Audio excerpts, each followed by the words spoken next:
Hello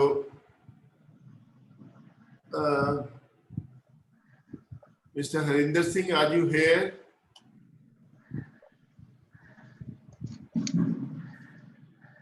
sir इनका medium interview का medium Hindi है sir. Sir, his interview will be in Hindi, sir. I no.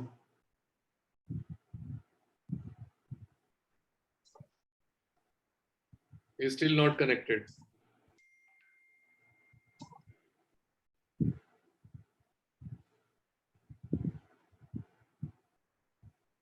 Vinod ji पता करिए ये ज्वाइन कर रहे हैं, कहाँ पर हैं हरिंदर सिंह? 1 minute, sir.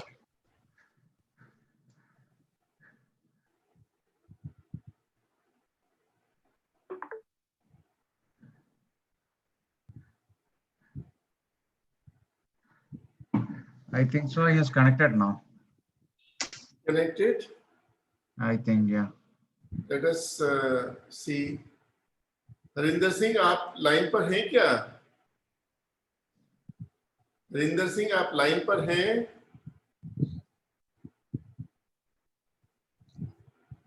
आपकी आवाज सुनाई नहीं पड़ रही हरिंदर सिंह, ना आप दिखाई पड़ रहे हैं। विनोद पहले आप देख लीजिए, उसके बाद में हम शुरू करेंगे। Okay.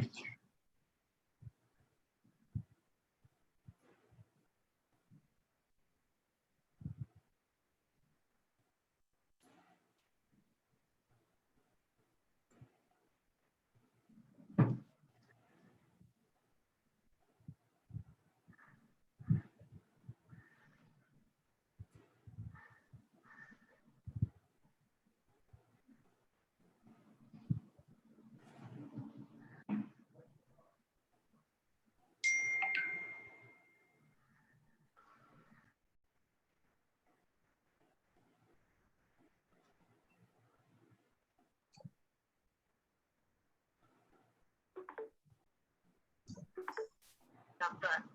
Please stay online while call gets connected. आपकी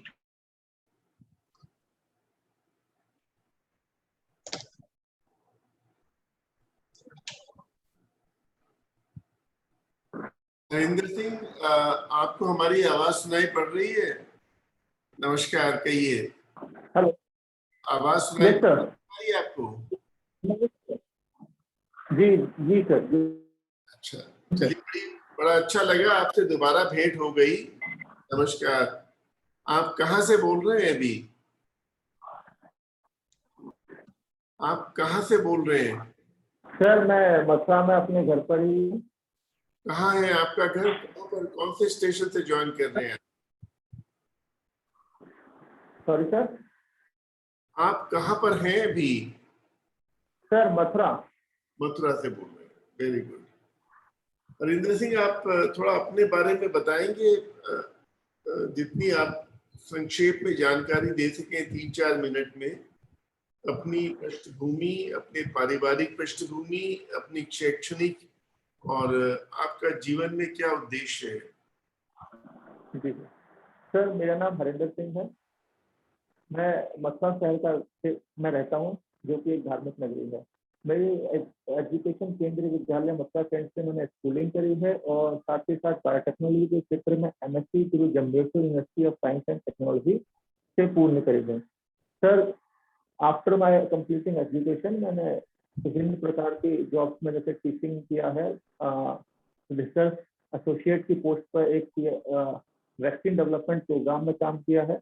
साथ ही साथ अभी मैं लैब टेक्नीशियन की पोस्ट पर कार्य कर रहा था और इसके साथ साथ मैं SSC के बच्चों को भी पढ़ाया करता था। मेरे परिवार में सर मेरे माता पिता, पिताजी जो कि आर्मी से रिटायर्ड हैं और माताजी मेरी हाउसवाइफ हैं, और साथ ही साथ मेरे 2 बच्चे हैं और मेरी वाइफ है, जो कि हाल ही में प्राथमिक primary school Uttar Pradesh government में अपॉइंट हुई है। मेरी interest sir travelling and cricket खेलना है और मैं अपने जीवन में अपने समाज के लिए कुछ करना चाहता हूँ और एक अच्छा सिविल सर्वेंट बनना चाहता हूँ। आपकी शैक्षणिक एजुकेशन में आप गुरु जम्बेश्वर यूनिवर्सिटी हिसार में भी गए थे, वहां से क्या किया आपने?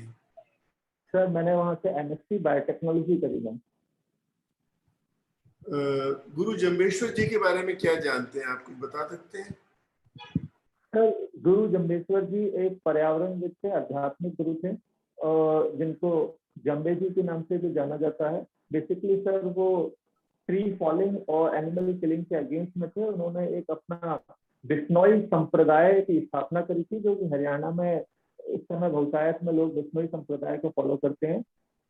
तो इन्वायरमेंट से रिलेटेड वो बहुत ही ज्यादा सक्रिय थे। और राजस्थान में बेसिकली सर जब 1490, I am doubting about the year, तो वहां जब ड्रॉफ्ट आया था उसके बाद में उन्होंने इस संप्रदाय की स्थापना करी थी।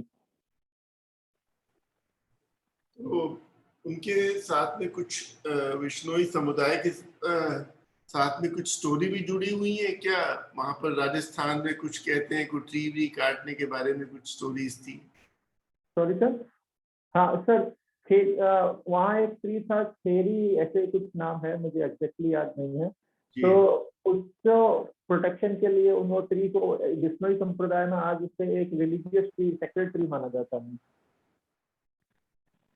अच्छा, और कहते हैं शायद किसी राजा ने कोई ट्री कटवाने के लिए कहा था, लोग उसमें चिपकते गए और मरते गए, ऐसा कुछ था क्या? सॉरी सर, मुझे इसके बारे में जानकारी नहीं। बायोटेक्नोलॉजी के बारे में बताएंगे कि ये बायोटेक्नोलॉजी का क्या रोल रहा ये वैक्सीन डेवलपमेंट के बारे में अभी कोरोना के लिए, उसके विषय में कुछ बताना चाहेंगे आप? सर बायोटेक्नोलॉजी में बेसिकली हम सेल के अंदर के जीन्स जो है उनकी स्टडी करते हैं।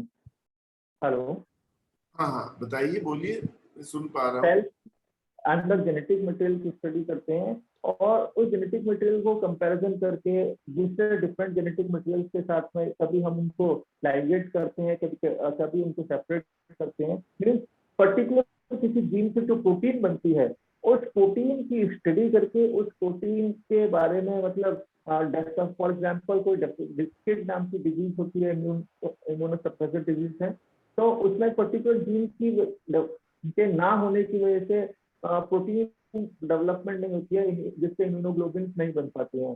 तो उसके अंदर हम जीन रिप्लेसमेंट का काम करते हैं। तो biotechnology in animal diseases, human diseases, plants के अंदर, मतलब प्रोडक्टिविटी को बढ़ाना, डिजीज रेजिस्टेंट बनाना, इन सब चीजों में बायोटेक्नोलॉजी का बहुत ज्यादा इस्तेमाल होता है।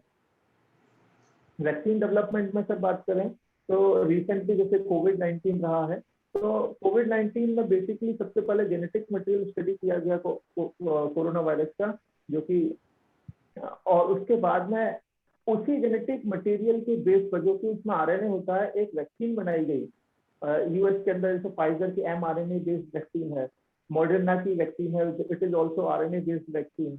और साथ ही साथ हमने स्टडी करी उसकी आउटर कोर पर कितने टाइप के प्रोटीन्स हैं, और उन प्रोटीन्स के बेसिस पे हमने एस्ट्राजेनेका जैसी वैक्सीन बनाई, जो इंडिया में इस समय बहुत ज्यादा इस्तेमाल हो रही है। आपने अभी कहा कि ये आरएनए बेस्ड, ये क्या चीज होती है RNA based vaccine? Sir RNA and DNA both are the genetic material. Basically RNA sir protein formation जो होती है वो आरएनए एक जीन्स होते हैं, न्यूक्लियोटाइड्स का सीक्वेंस होता है जिसके बेसिस पर प्रोटीन फॉर्मेशन होती है। और वायरस के अंदर सर जो स्पेशली इन कोविड-19 एक आरएनए बेस्ड वायरस है, इसके अंदर डीएनए नहीं है। तो जैसे ही ये होस्ट सेल में जाता है, आरएनए वहां से रेप्लिकेशन मैकेनिज्म का यूज करके अपने स्पेसिफिक प्रोटीन्स बनाता है, जिससे कि नए वायरसेस प्रोड्यूस होते हैं, जो प्रोटीन्स बनती है वो उसका कोट डेवलप करते हैं। कोविड मैनेजमेंट के बारे में आप कुछ प्रकाश डालेंगे कि जो हमारे यहाँ कार्यक्रम चल रहे हैं कोविड के बारे में, क्या वो काफी हैं या कुछ और करने की जरूरत है, और अगर कुछ और करना है तो क्या किया जा सकता है कोविड के बारे में? सर हमारी नेशनल गवर्नमेंट और अलग अलग प्रदेश सरकारें काफी अच्छा कोविड को मैनेज करने का प्रयास कर रही हैं, लेकिन अभी भी काफी जरूरत है जिस पर ध्यान देना चाहिए। स्पेशली सबसे पहले अवेयरनेस अमंग द पीपल, जो कि जब कोविड की सेकेंड वेव आई, जब बहुत ज्यादा हमारे केसेस मिलने लगे, जब लोग अवेयर नजर आए, लोग मास्क पहन रहे थे, सैनिटाइज, लेकिन अब आज की डेट में जैसे ही कोविड चला गया, बेसिकली चला गया नहीं, केसेस कम हुए, तो उन्होंने प्रिकॉशंस लेना कम कर दिया। दूसरा तो हॉस्पिटल स्थिति पर अगर हम बात करें तो छोटे शहर जो है उनमें हॉस्पिटल्स की बहुत शॉर्टेज है, specially in the Uttar Pradesh जो छोटे शहर है वहाँ पर हॉस्पिटल्स नहीं है, अच्छे हॉस्पिटल्स जिनमें आईसीयू बेड और वेंटिलेटर्स की सुविधा हो, क्योंकि कोविड जो है सर हमारे रेस्पिरेटरी सिस्टम पर अटैक करता है और जिसकी वजह से सांस लेने में बहुत ज्यादा दिक्कत होती है। तो वेंटिलेटर्स और आईसीयू बेड्स की को हमको नंबर बढ़ाना चाहिए, जो कि गवर्नमेंट कर रही है। साथ ही साथ ऑक्सीजन, तो पिछले हमने वेव में देखा कि ऑक्सीजन डेफिशिएंसी, बेसिकली ऑक्सीजन की डिमांड अचानक से बढ़ने की वजह से तो ऐसी कंडीशंस क्रिएट हुई और हमारा ट्रांसपोर्टेशन ऑक्सीजन का इतना बेटर नहीं था। For this recently Uttar Pradesh government ने हर डिस्ट्रिक्ट के अंदर एक ऑक्सीजन प्लांट लगाने का प्रस्ताव पास किया है और मथुरा के अंदर एक ऑक्सीजन प्लांट चालू भी कर दिया गया है। ठीक है नीरज जी, आपके। Thank you sir. हरिंदर, क्या आप कैमरे के थोड़ा नजदीक आ सकते हैं? Sure sir. और नजदीक आइए। हाँ, अभी ठीक है। हरिंदर, आपने सुना होगा अफगानिस्तान में जो परिस्थितियां बन रही हैं वो पूरे नेबरहुड के लिए खतरे का विषय बन रही हैं। तो आपको क्या लगता है, भारतवर्ष को भी क्या वहाँ की परिस्थितियों से कुछ खतरा है?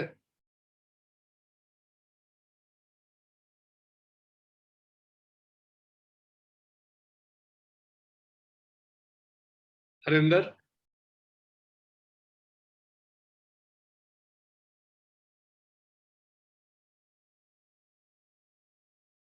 Vinod?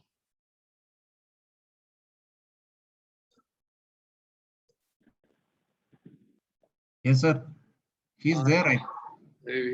We've lost him. Hello sir. हाँ हरिंदर, आपको हम लोग बीच में आप कहीं चले गए थे। सर हाँ बताइए, अफगानिस्तान में जो परिस्थितियां बन रही हैं उससे भारतवर्ष को कुछ खतरा है?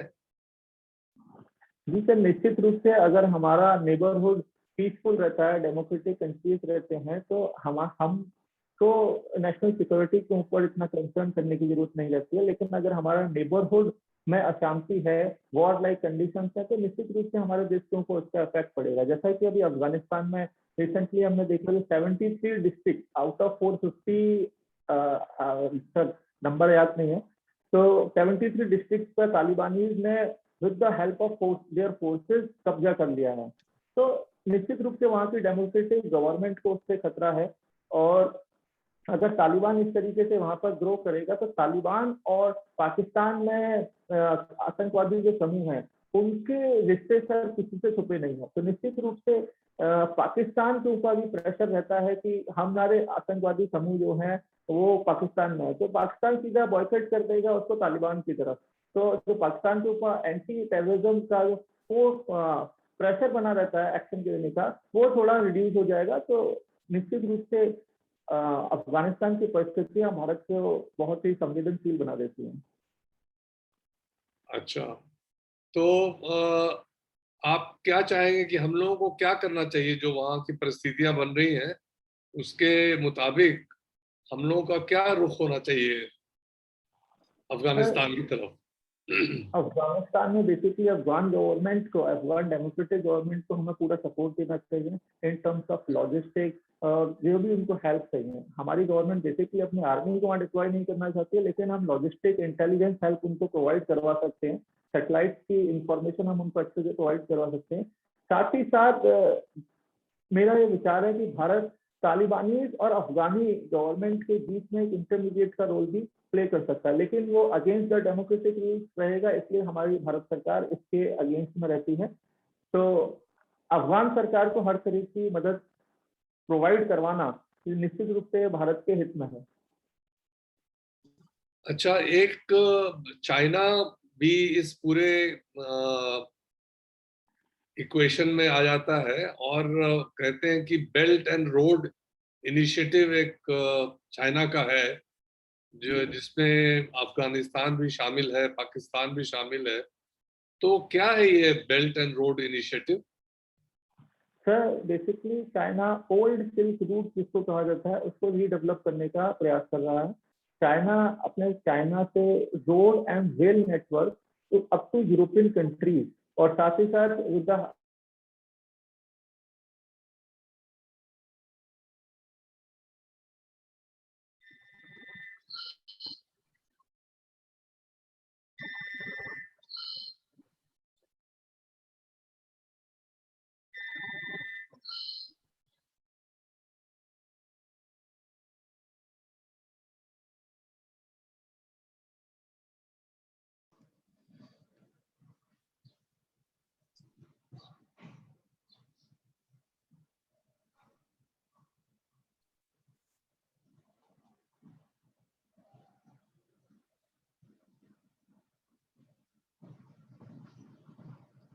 Sir, I think he's gone. हाँ हरिंदर, हाँ ठीक है, आप कुछ कह रहे थे। जी सर, ओवरऑल में जो उसके इंटरनल प्रोविंसेस हैं जैसे जिंगजियांग, तो इनके रिसोर्सेज को यूज करके वो वहाँ पर अपनी इंडस्ट्रीज डेवलप करके उन इंडस्ट्रीज के प्रोडक्ट्स को सेंट्रल एशिया और इजीली यूरोप तक पहुंचाना चाह रहा है with the help of OBOR। हाँ बहुत अच्छा। तो ये सिल्क रूट किसके समय से बना हुआ है? सबसे पहले सिल्क रूट का शुरुआत किसने किया था? Sir I don't know exactly, but हमने इंडियन हिस्ट्री में सर कनिष्का के समय पे सिल्क रूट के बारे में पढ़ा हुआ है। अच्छा ठीक है, आप उसको थोड़ा और पढ़ लीजिए, उसमें मार्को पोलो का नाम आता है। मार्को पोलो ने वो रूट के बारे में सोचा था। हो सकता है उसके पहले से भी रहा हो, लेकिन मार्को पोलो का नाम सिल्क रूट से जुड़ा हुआ है। तो सिल्क रूट को चाइना रिवाइव करने की कोशिश कर रहा है, न केवल रिवाइव बल्कि और भी एक्सटेंड कर रहा है। लेकिन साथ ही एक मैरीटाइम रूट भी है, जो समुद्री रास्ते से चाइना जिसका इस्तेमाल करने जा रहा है। तो आप बता सकते हैं वो मैरीटाइम रूट क्या है? Sure sir. Sir with the maritime route में सर जिसको इंडियन प्रेस के अंदर स्ट्रिंग ऑफ पॉल्स जैसा नाम दिया गया है, तो वो वियतनाम, म्यांमार, इनके कुछ पोर्ट्स को स्टेट ऑफ मलक्का से उसका सारा ट्रेड होता है। इंडियन ओशन से मैक्सिमम ट्रेड उसका रहता है। अफ्रीकन कंट्रीज में उसको अगर कुछ अपना सामान, अफ्रीका उसका लार्जेस्ट कंज्यूमर में से एक है। तो वो इंडियन ओशन के ऊपर कंट्रोल करने के लिए, इंडियन ओशन में अपनी नेवल सुपरमेसी को बढ़ाने के लिए उसने मैरीटाइम सिल्क रूट को की पॉलिसी को अपनाया है, जिसमें वो म्यांमार के कोको आइलैंड पर अपना एक नेवल पोर्ट बना चुका है। श्रीलंका के अंदर हबनटोटा पर अपना पोर्ट उसने बनाया श्रीलंका के लिए, बेसिकली उसका टेक ओवर कर रखा है। और साथ ही साथ पाकिस्तान में गोदार पोर्ट जिसके वजह कि उसके नेवल शिप्स के लिए भी हम कहते हैं डेस्क अलॉटेड है। तो इस तरीके से वो इंडिया को इंडियन ओशन में भी चैलेंज कर रहा है और अपना इंडियन ओशन में नेवल प्रेजेंस बढ़ा रहा है। बहुत अच्छा। आपसे मेरा आखिरी सवाल ये होगा कि एक कहावत है कि what is morally wrong cannot be politically right. आपने ये बात सुनी है? No sir. ये महात्मा गांधी का कहना है कि what is morally wrong cannot be politically right. इसका क्या अर्थ आप निकालेंगे? सर बेसिकली हमारे पॉलिटिक्स के अंदर सर काफी उन चीजों को भी राइट बता दिया जाता है जो मोरली रॉन्ग होती हैं। कंडीशंस को, सिचुएशंस को क्रिएट करके कहा जाता है कि डिमांड ऑफ दैट सिचुएशन। तो मोरली अगर कोई चीज गलत है तो वो किसी भी टाइप की सिचुएशन हो वो उसमें गलत ही मानी जाती है, as per the Mahatma Gandhi educate.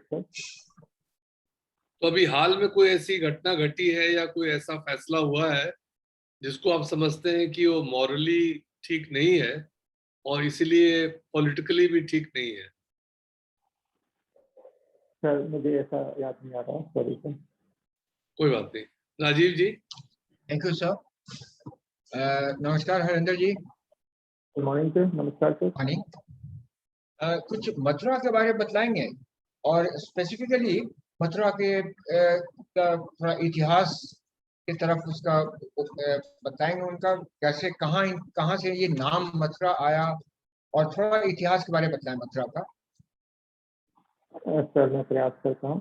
Mathura sir एक आज की डेट में सर धार्मिक नगरी है, जिसमें ये माना जाता है हिंदू धर्म में कि भगवान कृष्ण का जन्म यहीं पर हुआ था।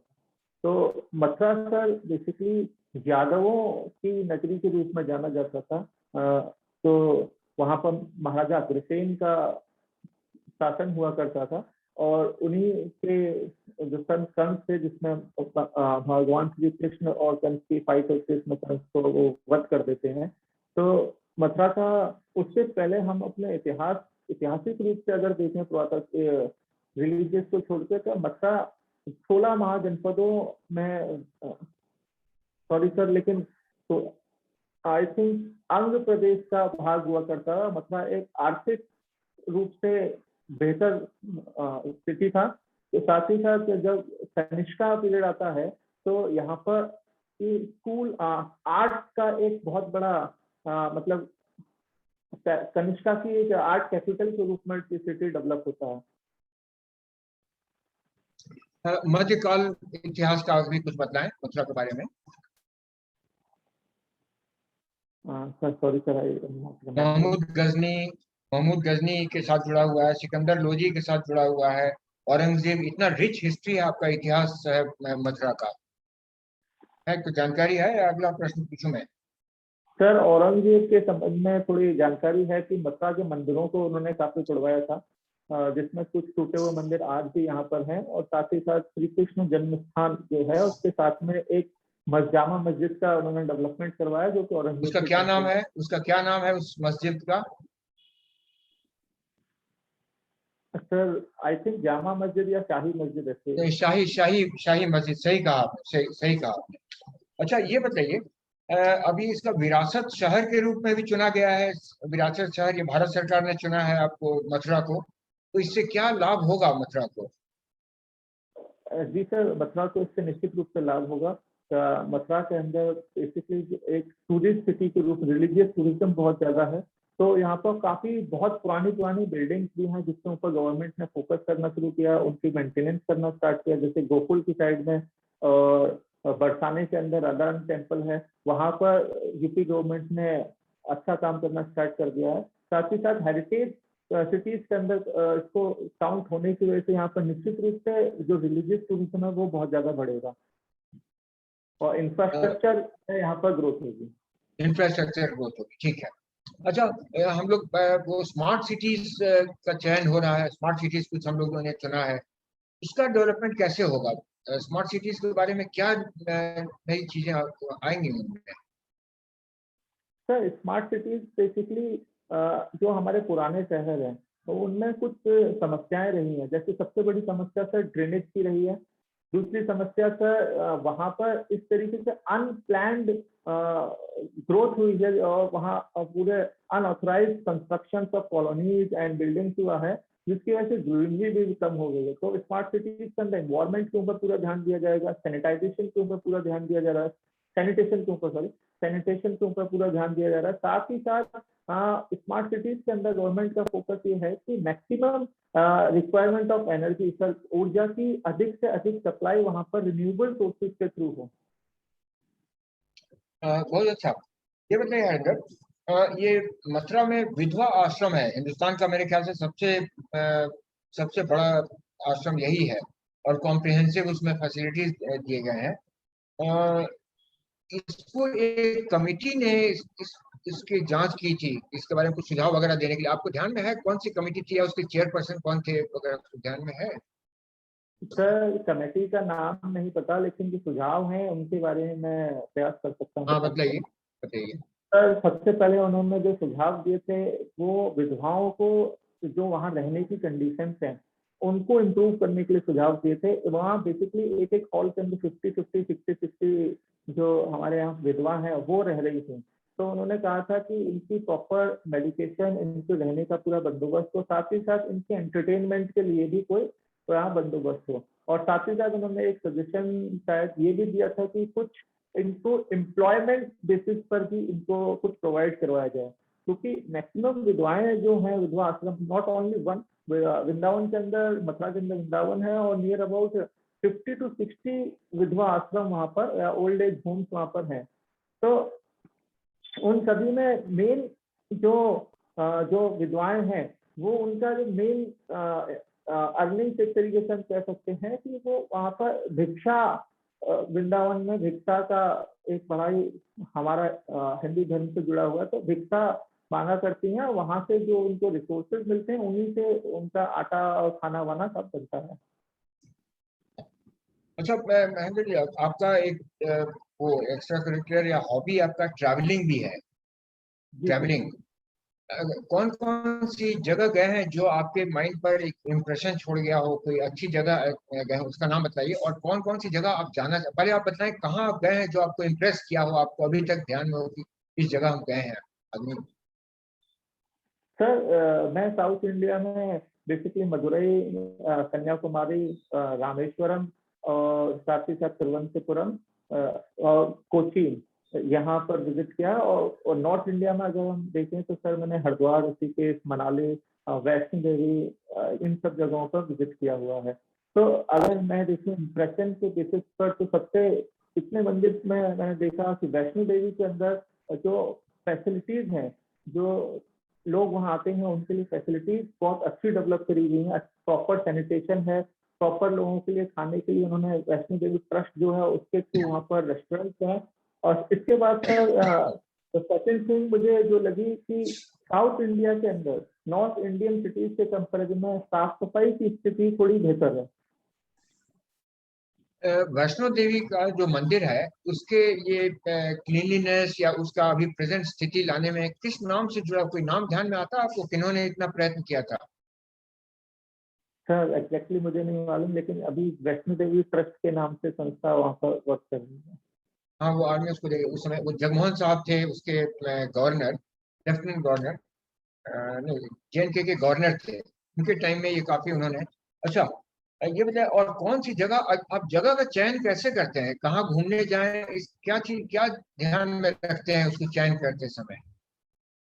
सर जगह का चयन बेसिकली सर यहाँ पर कुछ रिलीजियस बेसिस पर रहता है कि कुछ रिलीजियस टेम्पल हो, वहाँ पर विजिटिंग प्लेसेस एक्स्ट्रा भी हो।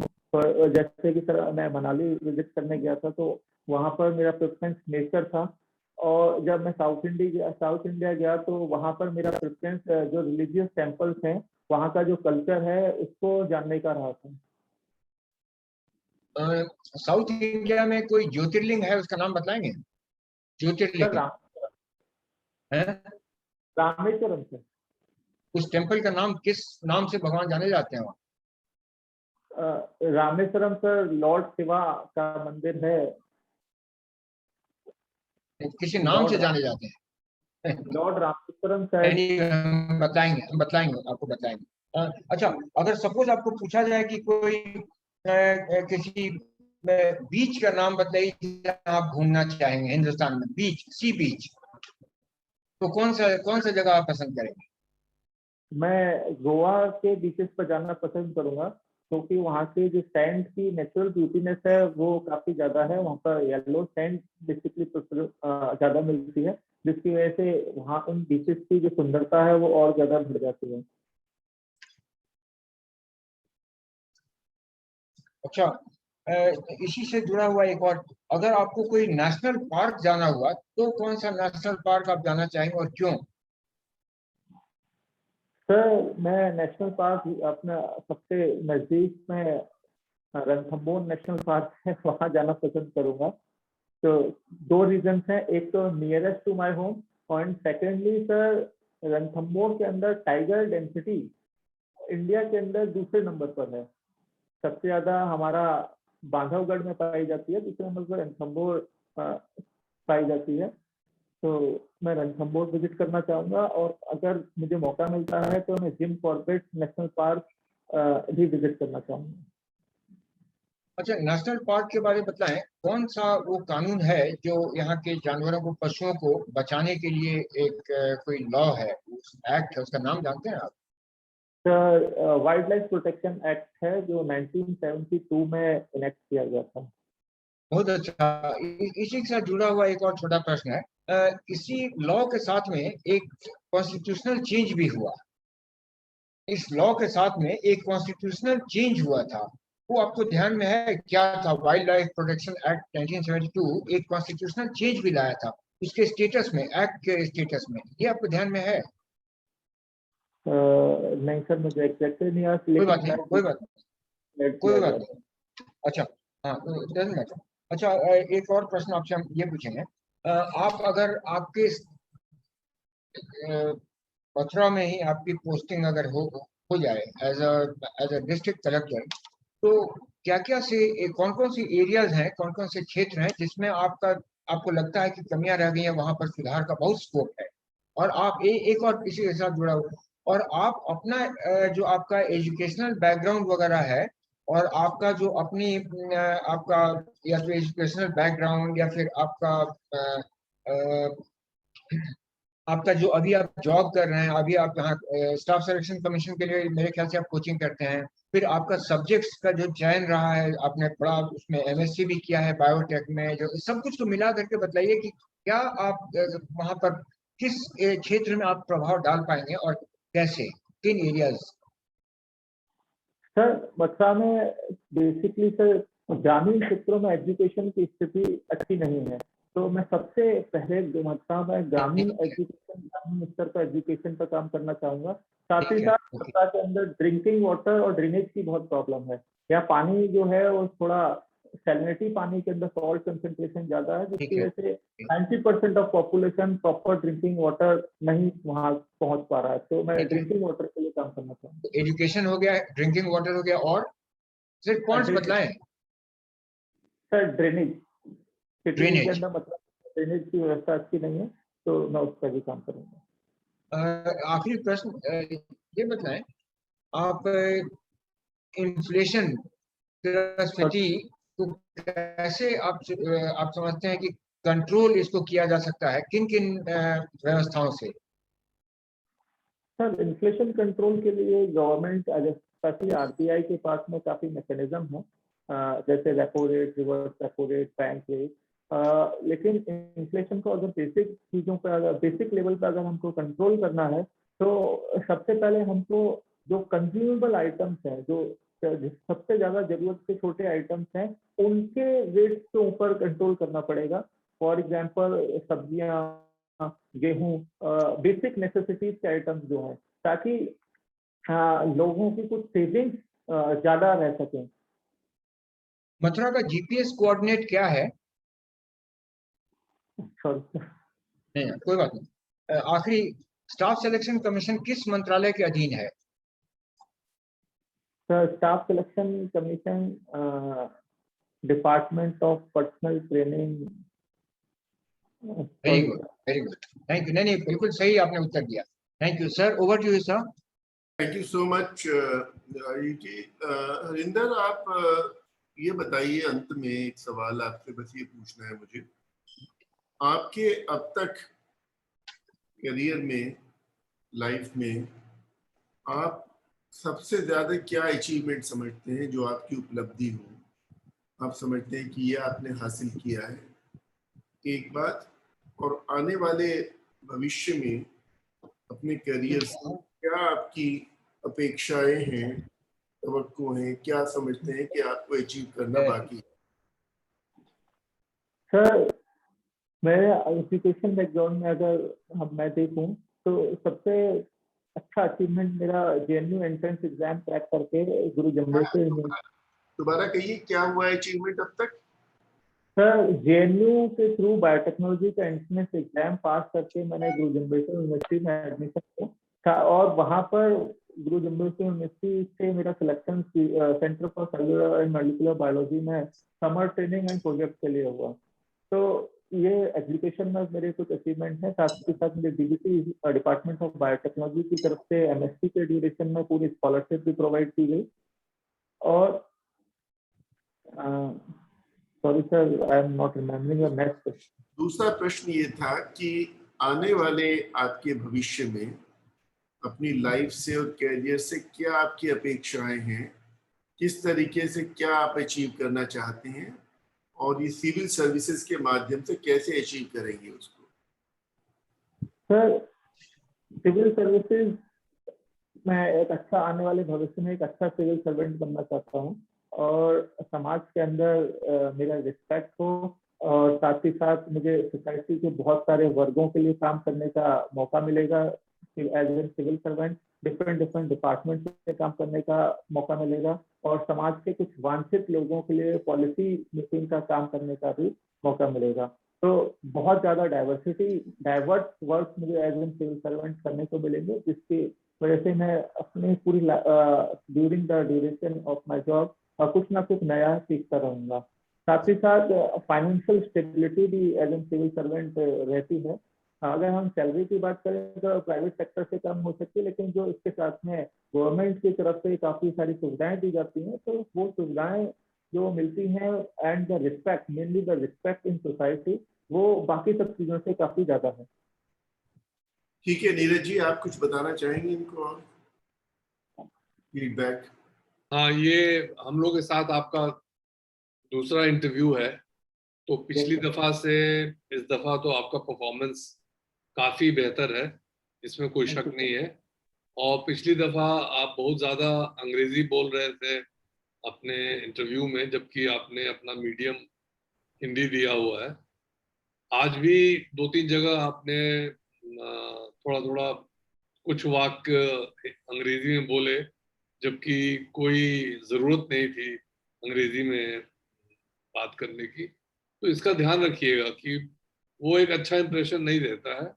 एक बार आपने कह दिया कि मेरा माध्यम हिंदी है, तो ज्यादा कोशिश कीजिए कि हिंदी में ही बात करें। वैसे मैं आपके जवाबों से बहुत संतुष्ट हूँ। आपने अफगानिस्तान पर, बेल्ट एंड रोड इनिशिएटिव पर बहुत अच्छे जवाब दिए, जिससे मैं काफी प्रभावित हुआ हूँ। और मैं आपको अपनी शुभकामनाएं देता हूँ कि आप इंटरव्यू में भी बहुत अच्छा करें और अंत में उत्तीर्ण होकर भारतीय प्रशासनिक सेवा में या किसी भी सिविल सर्विस में आपका चयन हो। बहुत बहुत शुभकामनाएं। बहुत बहुत धन्यवाद। राजीव जी, आप कुछ बताना? Thank you sir.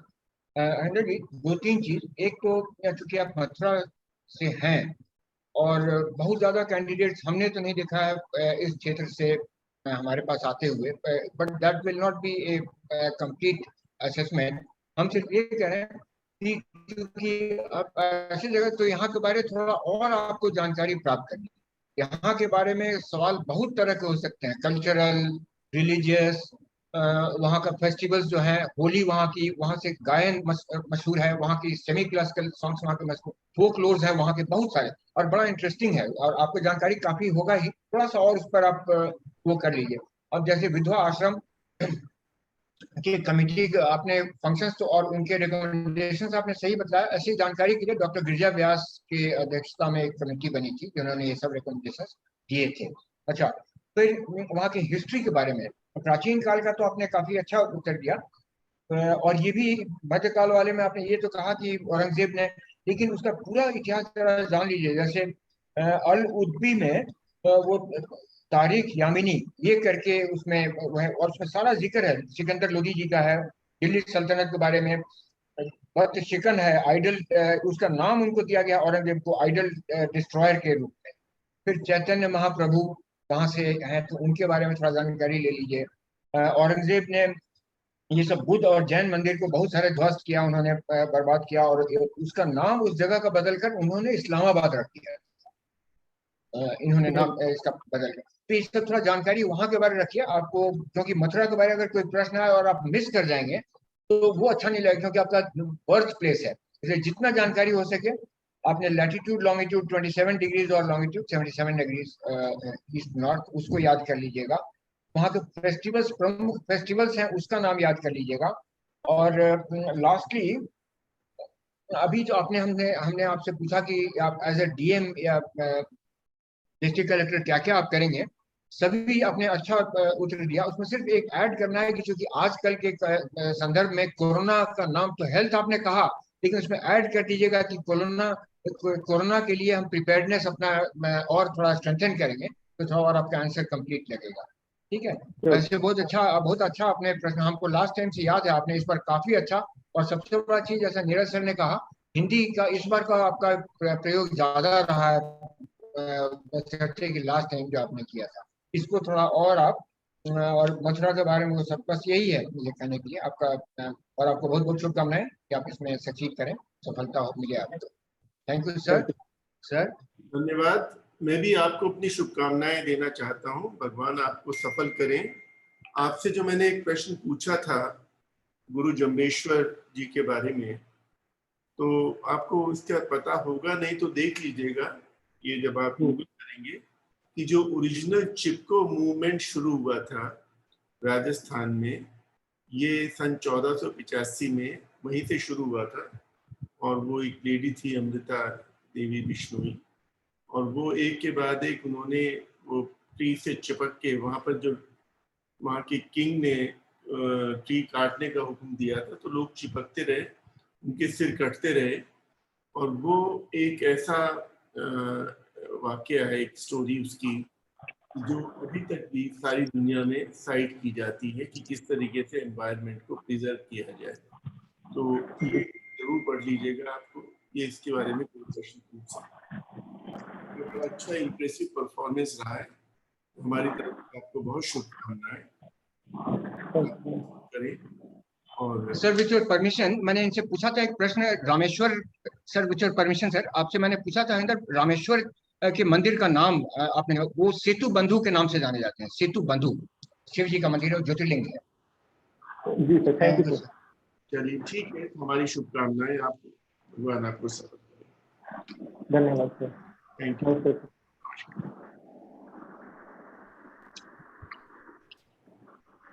ठीक है, आप